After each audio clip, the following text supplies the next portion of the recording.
Good evening, Nigeria, and welcome to Politics on Sunday. I am Femi Akonde. The African Democratic Congress is grappling with an internal crisis that threatens to weaken its influence ahead of future political contests. The rift, according to party insiders, revolves around leadership disputes, conflicting strategies, and allegations of constitutional breaches. Sources say factions within the party are at odds over recent decisions taken by the party's new national leadership or factional national leadership, with some state chapters openly challenging the authority of the national chairman. The disagreements have sparked public statements, counter-statements, and in some cases, parallel meetings.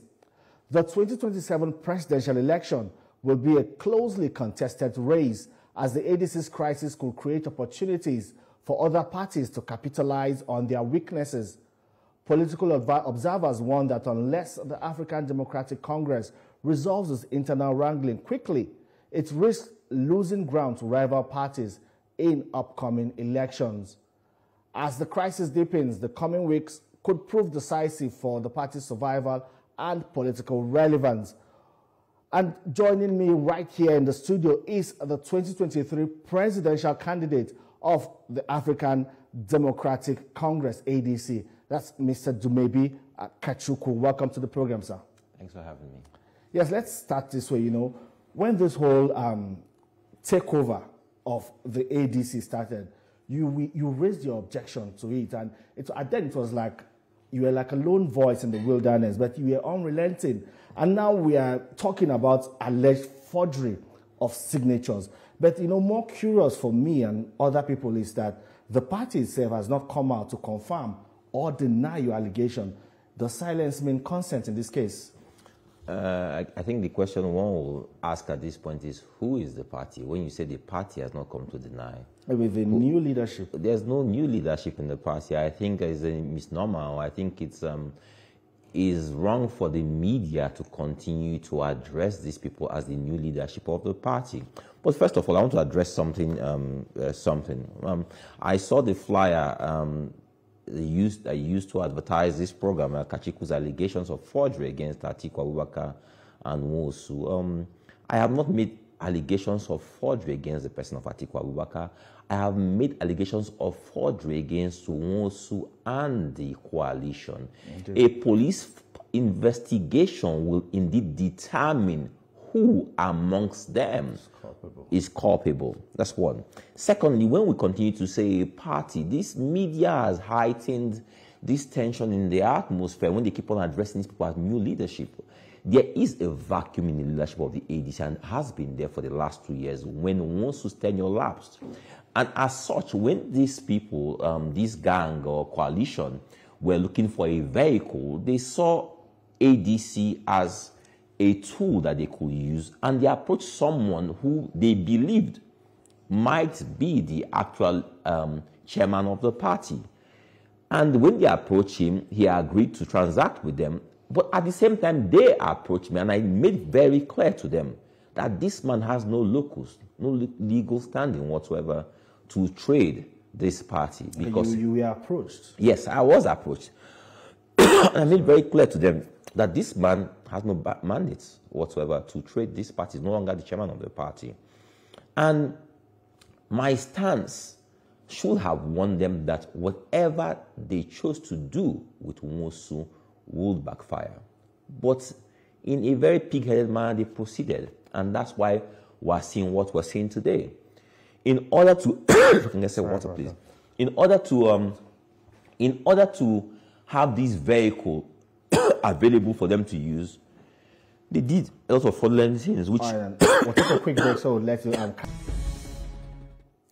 Welcome back, and we're glad to know you're still there. We're still discussing the leadership vacuum in the African Democratic Congress, and our guest is the 2023 presidential candidate of the party, Mr. Dumebi Kachukwu. We're talking about, this leadership vacuum and these allegations of forgery against Ralph Nwosu, whose tenure you said had long expired, correct, and some other members of the party.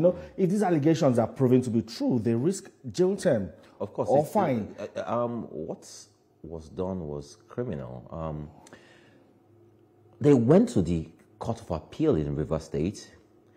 They wanted to vacate the judgment of the Federal High Court. And in the Court of Appeal, they forged signatures of some of the state chairmen who were not in support of the sale of the party. They forged their signatures and got the court to enter a consent judgment that said the state chairmen who challenged Nwosu's continued claim to leadership of the party are now saying that Nwosu is the chairman. So the Court of Appeal entered the judgment, which they then submitted to INEC for INEC to continue to recognize Nwosu as the chairman of the party.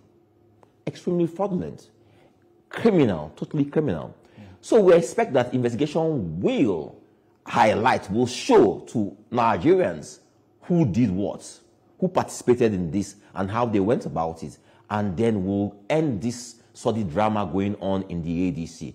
INEC will then allow the party faithful to go ahead and have a convention that will bring or usher in new leadership into the party. To what end, because you have also indicated your interest to vie for the presidential ticket of the ADC, I believe, and we also know that Atiku Abubakar is also in that party, and you also agree that he's in that party to get the ticket of the party.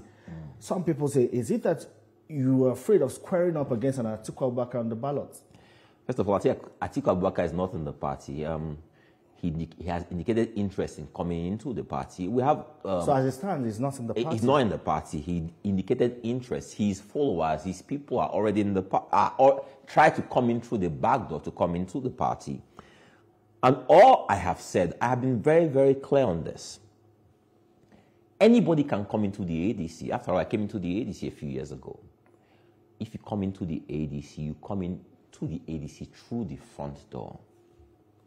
Coming through the front door, you want to vie for the presidency, there's absolutely nothing wrong with it. All I have said concerning the person of Atiku Abubakar is that we must continue to promote an equitable society, a society that thrives on justice. That we cannot have a society where a northern president was in office for 2 terms of 4 years. Left office 4 years ago, about 6 years ago. And then we'll have a president who's just come in 2 years ago. He didn't even have 6 months of honeymoon. And we ratcheted up this whole noise about 2027. With certain people, a few people in the north drumming for change in leadership so that the north can come in again. I personally have pushed back against this because I'm absolutely not in support. I feel it's totally unjust. I saw what happened to President Jonathan when he was in office. He was demonized, he was called all sorts of names. They said that he was the one sponsoring Boko Haram to destroy the north, destroy the economy of the north.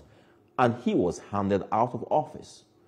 I see the same thing happening again, which just says that anytime you have a southerner in office, that they are not comfortable with Southern holding office and they must give reason why he should leave quickly.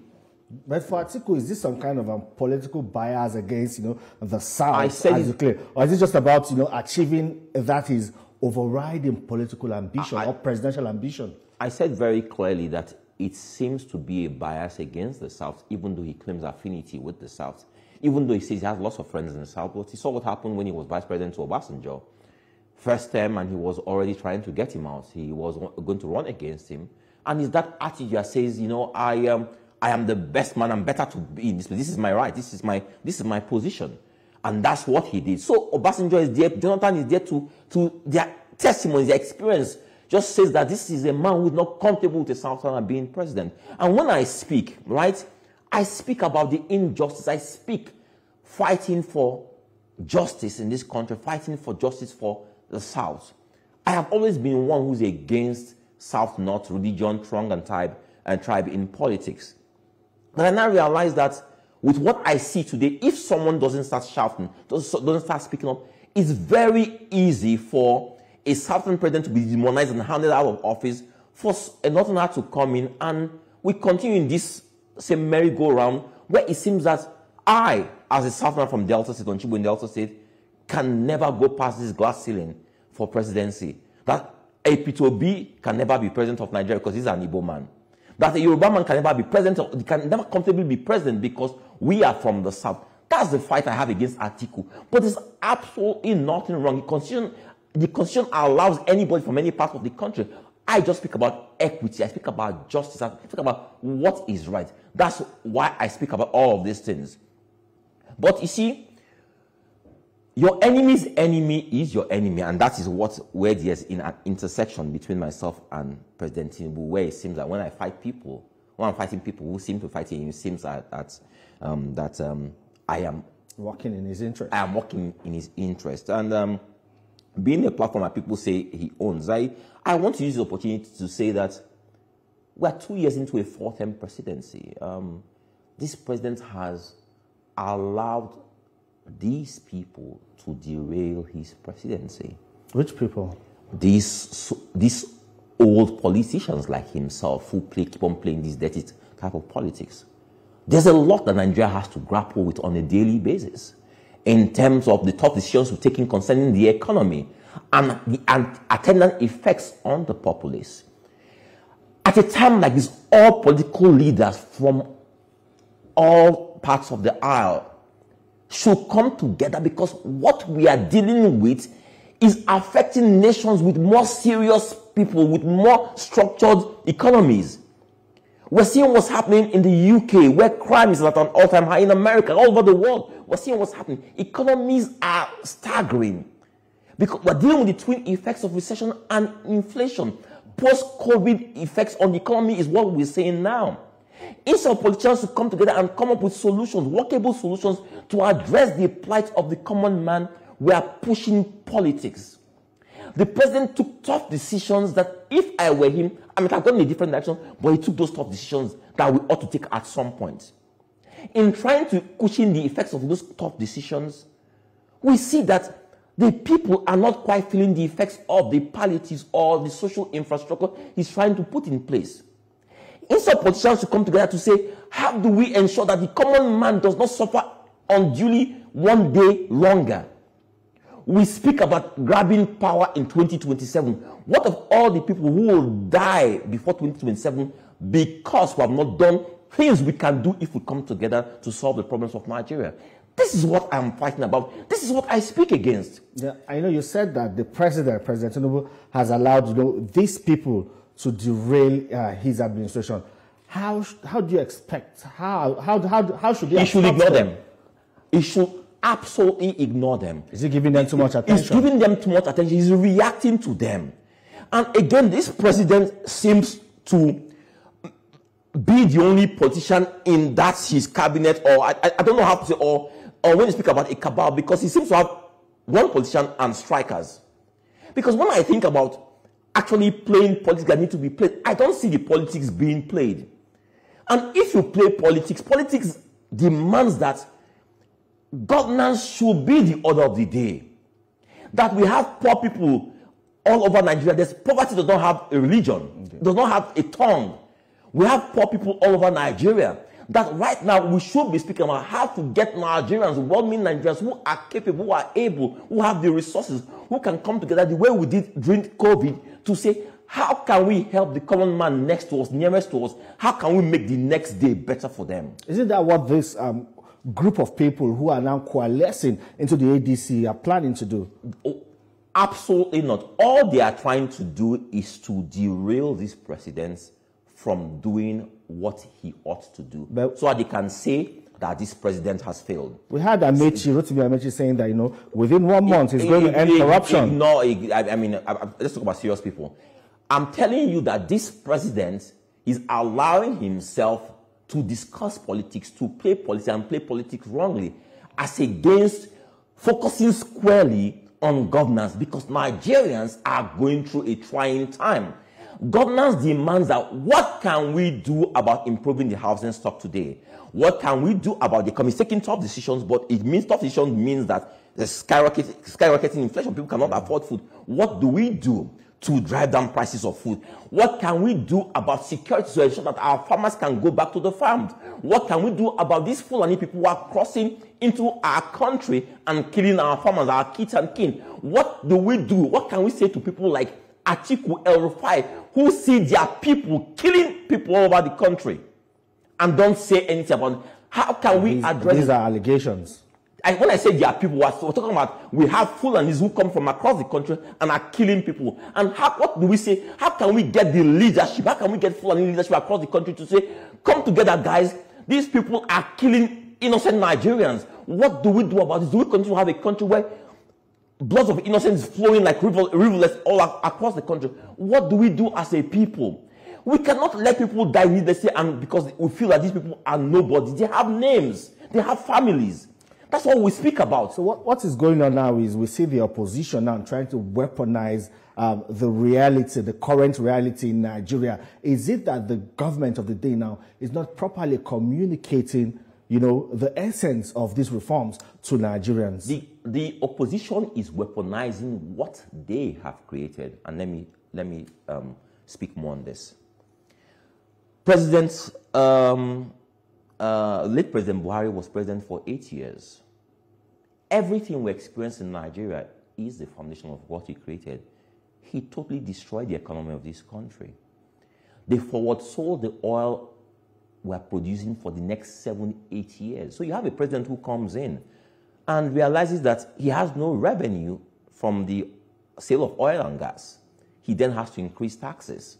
He then has to, if you see what's happening with the ports, where to clear a container before he came in was about 6 million naira, now it's about 22 million naira. Anything he has to do to increase the IGR just to address or mitigate against the disaster that President Buhari created. Now, this president, in trying to play politics, never squarely addressed or communicated this to Nigerians because, after all, it is his party that was in power. Indeed. He does not want to distance himself from it. But what irks me the most is that the same people who were in Buhari's government are the majority of the coalition we see today saying that they want to kick this man out. The same people who were in that government for 8 years. The people who destroyed our economy, who created the foundation of what we're suffering as a people in Nigeria, are the people who call themselves a coalition. Then what worries me, the greatest joke of it all, the people who kicked out President Jonathan from office, who said he was a demon, who knew nothing, who could not rule this country. He said he was clueless. Who said he was clueless, are the same people who are working with the same former Senate President who was in Jonathan's government, the same politicians who were in Jonathan's administration. You said they were clueless, and you now believe that they are the ones who, in tandem with you, can fix Nigeria. Those who put a house on fire are the same people who want to put out the fire. I feel sorry for Nigeria. I feel sorry because you know what? We are so cynical as a people because we have been so abused. Every day you monitor social media and you see the people don't even have an understanding of what's going on. They support politicians without actually knowing who they are or what they stand for. I see people, anything against, as long as it's against President Tinubu, but not understanding why is it against President Tinubu. Tough decisions were taken. Like I said, I would have gone about it different, but it's been done. Do you realize that prior to the entrance of President Tinubu as president of Nigeria, state governments were getting an average of 6 billion naira. Now they're getting between 18 billion and 25 billion naira. What's going on? We run a federal system of government, local government, states, and federal. What's happening across the country? We are mostly uninformed. An uninformed populace is a disaster. And what happens is that we weaponize the illiteracy amongst our populace. So at any time politics comes, we say, hey guys, you're suffering because this man is there. That's what we see happening. That's what we see happening across the country. So no one is holding the feet of the governors to the fire because allocations have increased tremendously. For local government, state government, no one's holding their feet to the fire. And no one is questioning the coalition who were there 8 years prior to this. No one's questioning them. about what they did, about how they got us to this point. No one is questioning them. No one is asking questions. Wait a minute, guys. When Jonathan was president, we saw how all of a sudden you saw increased bombings. We saw Chibok. We saw killings in Plateau, Benue. And now you have the South as president again. You're seeing the same thing happening again. Same playbook. No one is asking questions. Why? Why the same playbook? Okay, quickly, we need to go because of time. Speaking about President Goodluck Jonathan, there are moves to draft him back into the presidential race, and people say that might change the political dynamic. Is there a possibility, looking at the person of President Goodluck Jonathan, the same men that betrayed him, now luring him back, do you think he will agree? President Jonathan is, from all indications, is definitely running. He has every right to run for the office of president. The only question he must ask himself is he a puppet in the hands of a puppet master? If he desires to run for office because he believes that there's something he can do, he can add value, he can improve the loss of Nigerians, there's absolutely nothing wrong with that. But if he's a puppet in the hands of a puppet master or masters who say you are the only man who can only do one term and will sponsor you, will support you, will push you out there, that you take on this man, that people will have sympathy for you, you should ask himself, why are the people who said you were a demon, you sponsored Boko Haram, why are the people who are saying that they will support you now? Everything's about honor.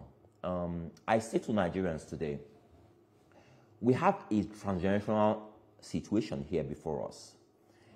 These old men, from President Tinubu, Atiku Abubakar, the Obis, all these people are an old generation and play this type of politics. My generation, we were so abused that we don't know our left from our right.